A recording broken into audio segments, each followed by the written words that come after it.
ইমদাদুল্লাহ কেমন পীর, তার মুরিদ হওয়ার পরে মদ খায়।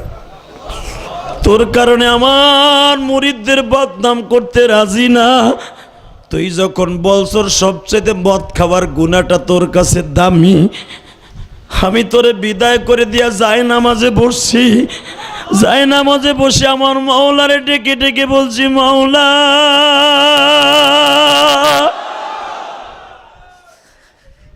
আমার কাছে মুরিদ হয়ে মদ খাবে, তুমি কেমনে চাইছে দেখবা।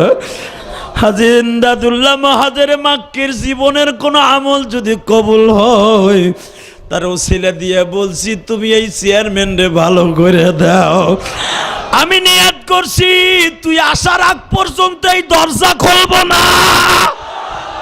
আমি এখন তোরে লই এক প্লেটে ভাত খাবো।